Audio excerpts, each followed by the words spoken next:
Sa ngalan ng Ama at ng Anak at ng Espiritu Santo, Amen. ang pagpapala at kapayapaan mula sa Diyos na Ama natin at sa Panginoong Heso Kristo naway sumainyo. At sumainyo rin. Mga kapatid, tinipon tayo bilang kaanib ng mga angkan ng Diyos, kaya dumulog tayo bilang sa maawaing Panginoong nagpapatawad ng lubos. Sinugong tagapagpagaling sa mga nagsisisi, Panginoon, kaawaan mo kami. Panginoon, kaawaan mo kami. Dumating na tagapag-anyayang mga makasalanan ay magsisi, Kristo, kaawaan mo kami. Kristo, kaawaan mo kami. Nakaluklok ka sa kanan ng Diyos Ama para ipamagitan kami. Panginoon, kaawaan mo kami. Panginoon, kaawaan mo kami. Kaawaan tayo ng makapangyarihang Diyos, patawarin tayo sa ating mga kasalanan at patnubayan tayo sa buhay na walang hanggan. Amen. Manalangin tayo. Ama naming makapangyarihan, lakas ka ng mga walang inaasahan kundi ikaw.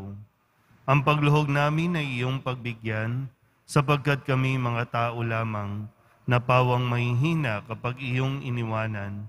Kaya naman kami lagi mong tulungan upang sa pagtupad ng iyong mga kautusan, ikaw ay aming mabigyang kasiyahan sa aming iniisip at ginagawa araw-araw sa pamamagitan ni Jesucristo kasama ng Espiritu Santo magpasawalang hanggan. Amen. Magsiupo muna ang lahat.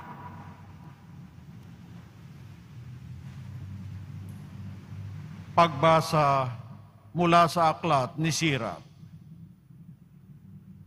Sumunod na lumitaw si Elias na parang apoy, parang sulong nagliliyab ang kanyang mga salita. Dahil sa alab ng kanyang galit sa kanilang kasamaan, pinadalhan niya sila ng taggutom at marami sa kanila ang nangamatay. Sa ngalan ng Diyos, pinigil niya ang ulan, at 3 ulit siyang nagpaula ng apoy. Kagilagilalas ang iyong mga kababalaghan, Elias. Sino ang makatutulad sa mga ginawa mo? Binuhay mong muli ang isang patay. Inagaw mo siya sa kamatayan sa ngalan ng kataas-taasan. Ibinagsak mo ang mga hari at pinukaw sa pagtulog ang mga maharlika at pinapunta mo sila sa kanilang kamatayan. Ikaw ang nakarinig ng mga babala ng Diyos doon sa Sinai at ng mga parusang inihayag niya sa bundok ng Horeb. Ikaw din ang nagtalaga sa mga haring pinili para maghiganti at sa propetang hahalili sa iyo. Sa wakas, iniakyat ka sa langit ng isang ipu-ipo, lula ng isang karwaheng hila ng mga kabayong nag-aapoy. Nasusulat na ikaw ay babalik sa takdang panahon upang paglubagi ng galit ng Diyos bago sumapit ang takdang araw. Para pagsunduin ng mga magulang at mga anak at muling tipunin ang mga lipi ng Israel. Mapapalad ang mga makakakita sa iyo at yung mga namatay na umiibig sa Diyos, sapagkat kami rin ay mabubuhay. Nang si Elias ay madala ng ipu-ipo, ang diwa niya ay minana ni Eliseo. Hindi siya natakot kailanman sa sinumang hari at walang sinumang nakapagpasuko sa kanya. Walang gawaing hindi niya makayang gawin. At nang mamatay, pati bangkay niya ay nagpakita ng himala. Nang nabubuhay, gumawa siya ng maraming himala. Ngunit nang mamatay, kapangyarihan niya ay kahanga-hanga. Ang salita ng Diyos. Salamat sa Diyos. Sa Panginooy magalak, ang masunurit matapat. Sa Panginooy magalak, ang masunurit matapat. Ang poon ay maghahari, magalak ang kalupaan. Lahat kayong mga pulo ay magsaya at magdiwang. Ang paligid niya ay ulap na lipos ng kadiliman. Kaharian niya ay tapat at salig sa katarungan. Sa Panginooy magalak, ang masunurit matapat. Sa unahan niya yapoy, patuloy na nag-aalab. Sinusunog ang kaaway sa matindi nitong ningas. Yaong mga kidlat niyang tumatanglaw sa daigdig. Kapag iyon ay namasdan, ang lahat ay manginginig. Sa Panginooy magalak, ang masunurit matapat. Yaong mga kabundukay natutunaw parang pagkit sa harapan ng dakilang Panginoon ng daigdig. Sa langit ay nahayag yaong kanyang katwiran. Sa lupa ay makikita ang kanyang kadakilaan. Sa Panginooy magalak, ang masunurit matapat. Lahat silang sumasamba sa kanilang Diyos-Diyosan, may hiya sa kanilang paghahambog na mainam. Mga Diyos nilang ito ay yuyuko sa may kapal.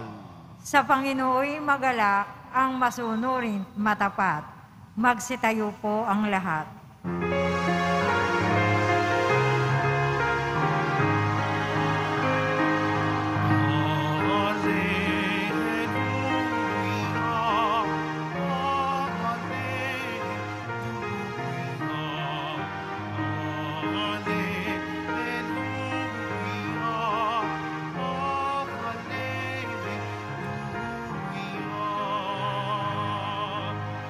Espiritu ng Diyos Anak ay siyang ating tinatanggap, ng Diyos Ama ay matabang. Alleluia,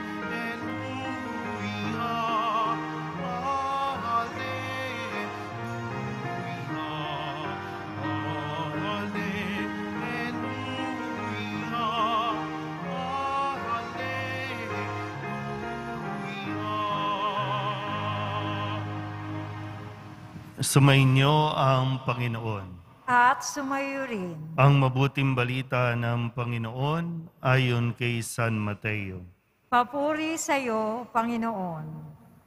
Noong panahong iyon, sinabi ni Jesus sa kanyang mga alagad, "Sa pananalangin ninyo'y huwag kayong gagamit ng napakaraming salita, gaya ng ginagawa ng mga hintil.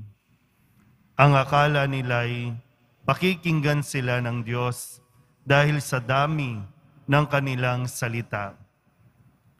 Huwag ninyo silang tutularan, sapagkat alam na ng inyong Ama ang inyong kinakailangan bago pa ninyo hingin sa Kanya.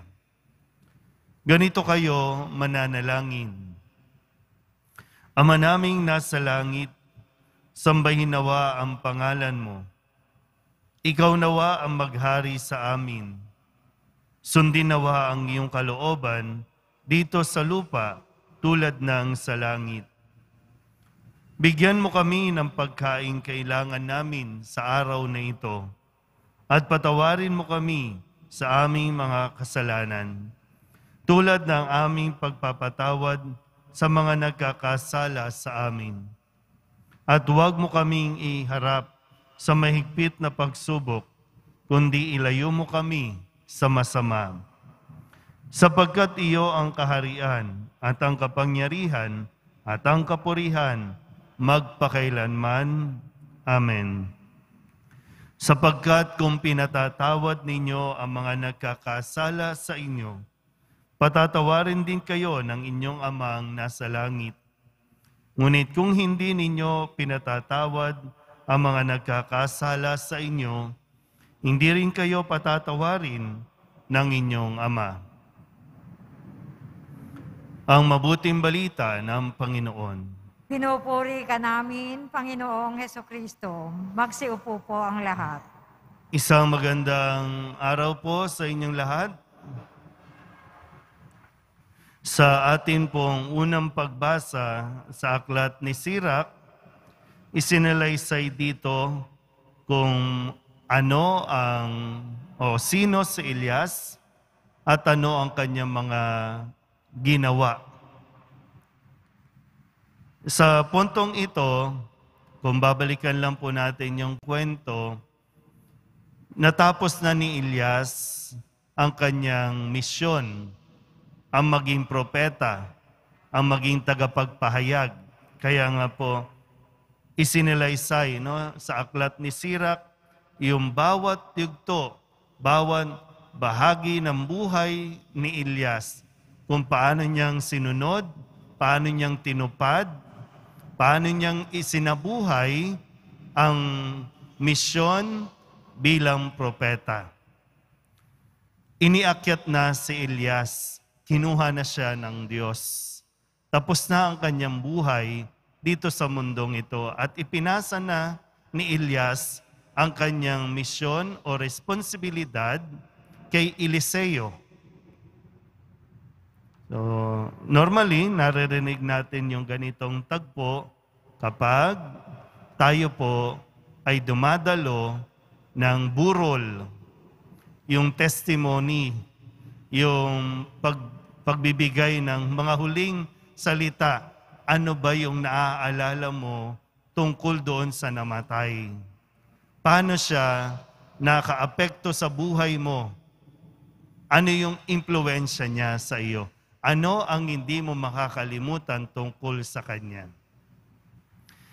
At sa Ebanghelyo, narito rin naman yung itinuturo ni Jesus sa Kanyang mga alagad kung paano dapat manalangin.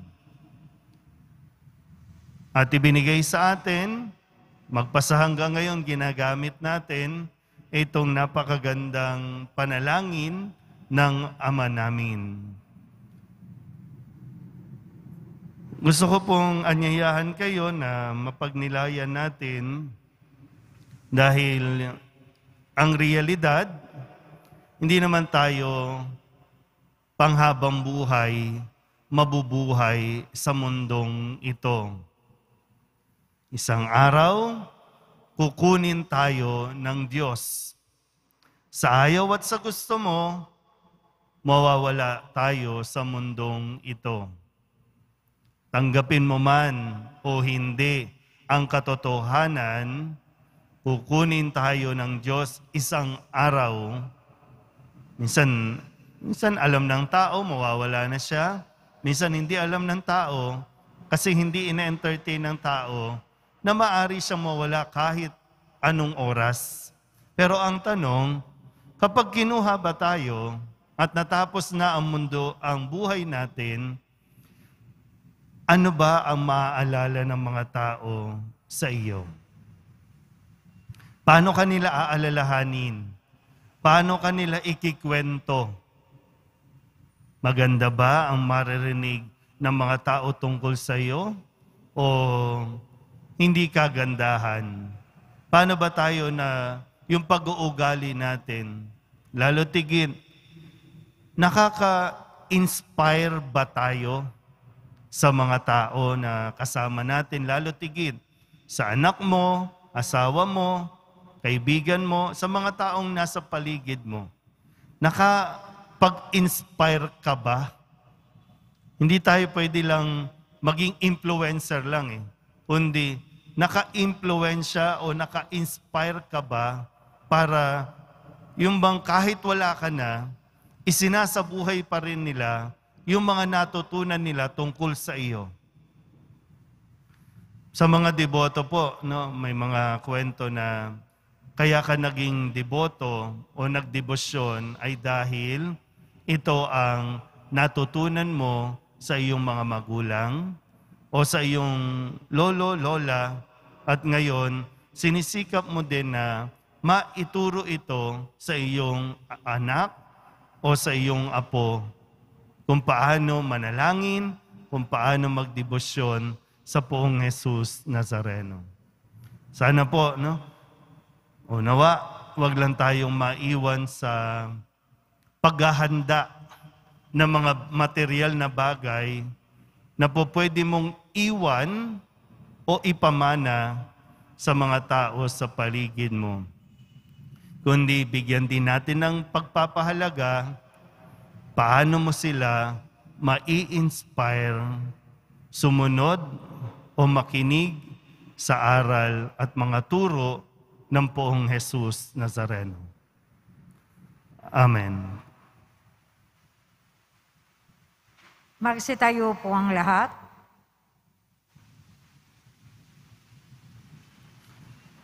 Itinuturo ni Jesus na maaari nating tawagin ng Diyos na ating Ama.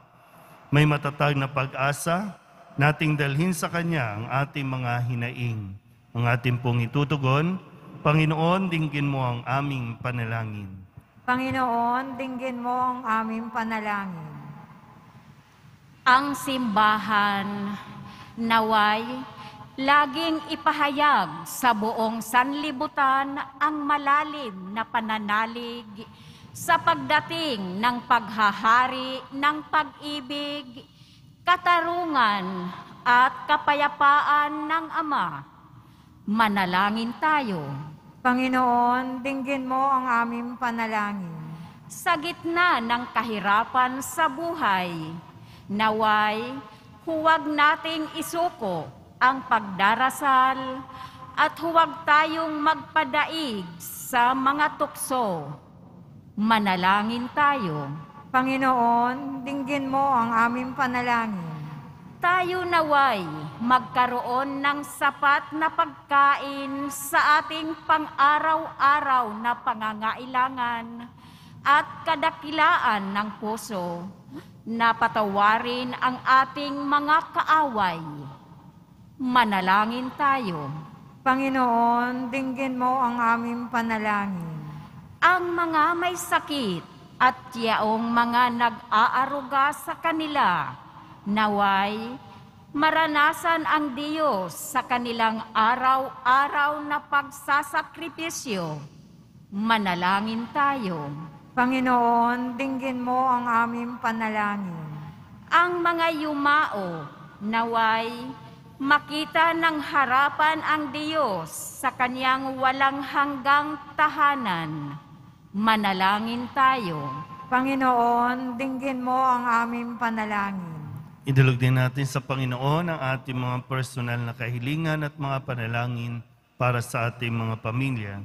Ganon din ang lahat ng mga misang pasasalamat, espesyal na intensyon at mga kaluluwa na hinihiling na ipagdasal sa misang ito.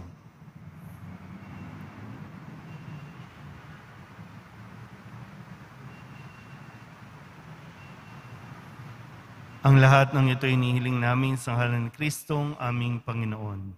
Amen. Magsiupo po ang lahat.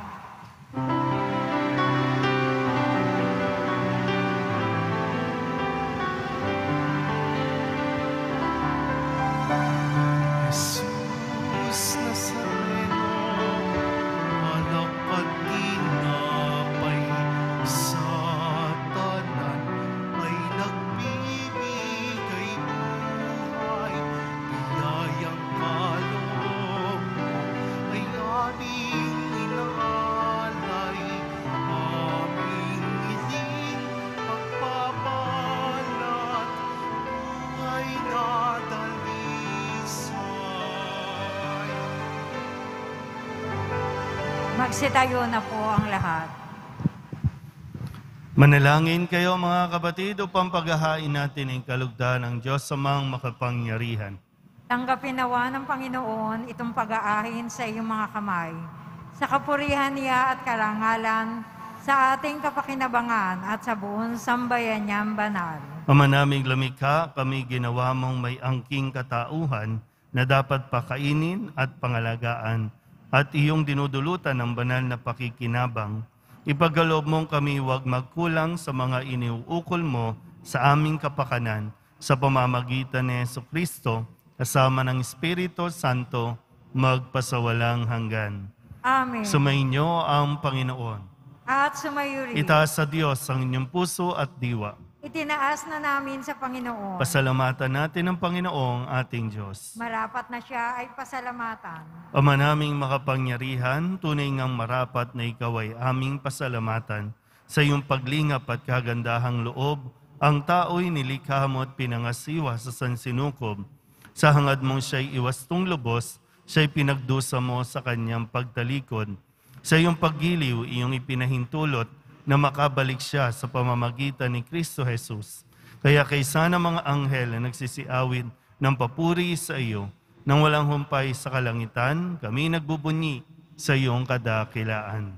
Santo, Santo, Santo, Panginoon Diyos ng mga hukbo, napupuno ang langit at lupa ng kadakilaan mo, o sana sa kaitaasan. Pinagpala ang naparirito sa ngalan ng Panginoon, o sana sa kaitaasan, magsiluhod po ang lahat. Ama naming banal, ikaw ang bukal ng tanang kabanalan. Kaya't sa pamamagitan ng iyong Espiritu, gawin mong banal ang kaloob na ito upang para sa amin maging katawan at dugo ng aming Panginoong Hesukristo. Bago niya pinagtiis ang kusang loob na maging handog, inawakan niya ang tinapay, minasalamatan kaniya. Pinaghati-hati niya iyon, iniabot sa kanyang mga alagad at sinabi, tanggapin ninyong lahat ito at kanin. Ito ang aking katawan na ihahandog para sa inyo.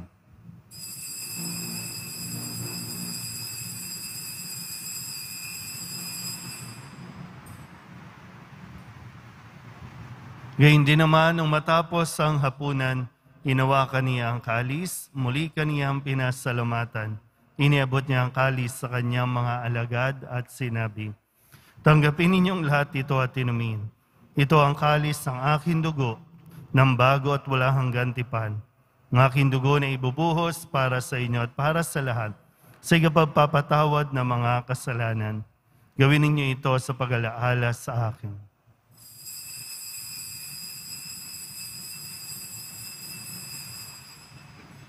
Magsitayo na po ang lahat. Ipagbunyi natin ang misteryo ng pananampalataya. Si Kristo'y namatay, si Kristo'y nabuhay, si Kristo'y babalik sa wakas ng panahon. Ama, ginagawa namin ngayon ang pag-alaala sa pagkamatay at muling pagkabuhay ng iyong anak, kaya tiniaalay namin sa iyo ang tinapay na nagbibigay buhay at ang kalis na nagkakaloob ng kaligtasan.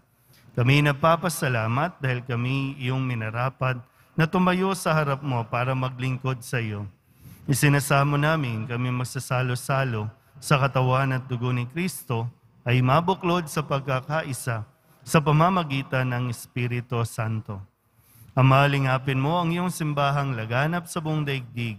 Puspusin mo kami sa pag-ibig kaysa ni Francisco na aming Papa at ni Jose na aming Obispo at ng Tanang Kaparian. Alalahanin mo rin ang mga kapatid naming nahimlay na may pag-asang sila'y muling mabubuhay, gayon din ang lahat ng mga pumanaw. Kawaan mo sila at patuloyin sa iyong kaliwanagan. Kawaan mo at pagintapating kaming lahat na makasalo sa iyong buhay na walang wakas, kaysa ng mahal na Birhen Maria na ina ng Diyos, na ang kabiyak ng puso niyang si San Jose, kaysa ng mga apostol at ng lahat ng mga banal na namuhay dito sa daigdig ng kahalugod-lugod sa iyo, may pagdiwang nawa namin ang papupuri sa ikararangal mo sa pamamagitan ng iyong anak na aming Panginoong Hesukristo. Sa pamamagitan ni Kristo, kasama niya at sa Kanya, Ang lahat ng parangal at papuri ay sa iyo, Diyos amang makapangyarihan, kasama ng Espiritu Santo, magpasawalang hanggan.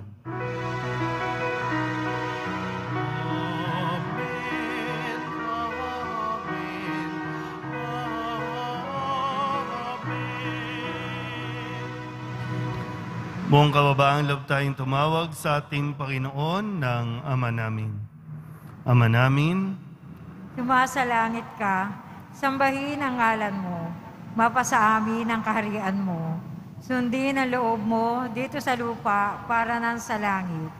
Bigyan mo kami ngayon ng aming kakanin sa araw-araw at patawarin mo kami sa aming mga sala para na ang pagpapatawad namin sa nagkakasala sa amin.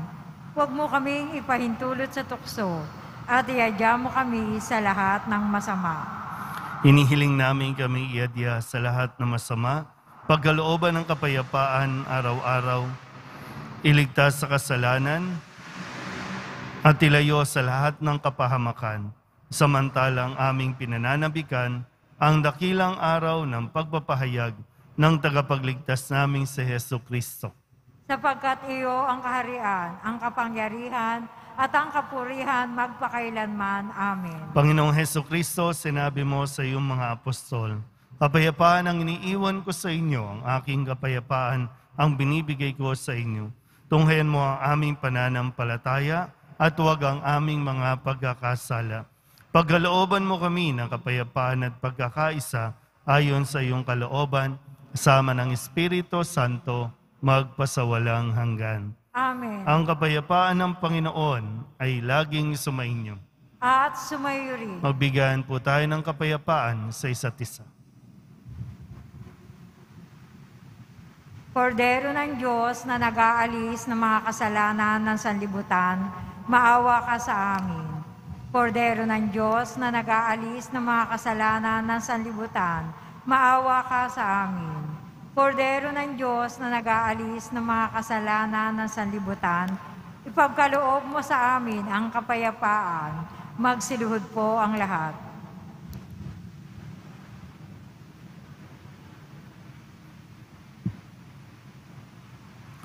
Ito ang kordero ng Diyos. Ito ang nag-aalis ng kasalanan ng sanlibutan. Mapalad ang mga inaanyayahan sa kanyang piging. Panginoon, hindi ako karapat-dapat na magpatuloy sa iyo, ngunit sa isang salita mo lamang ay gagaling na ako. Katawan ni Kristo, Amen.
palayo.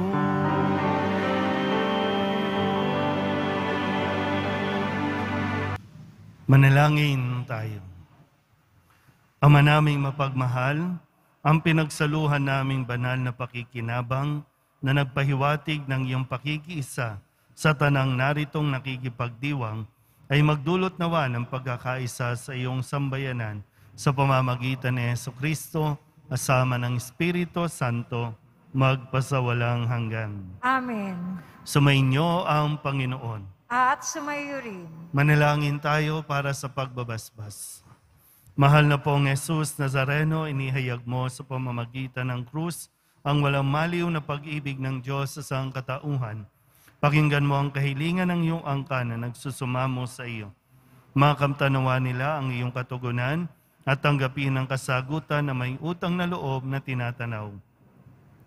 Basbasan din po ninyo mga dala-dala nilang mga imahin at dasalan sa pamamagitan ng bendisyon na ito na may maalala nila ang mga pangako nila noon sa binyag na ikaw ang kanilang ibigin at pagdilingkuran bilang Panginoon magpasawalang hanggan. Amen. At pagpalain kayo ng makapangyarihang Diyos, Ama at Anak at Espiritu Santo. Amen. Mayo kayong taglayang kapayapaan ng poong Jesus Nazareno. Salamat sa Diyos. Magandang araw po.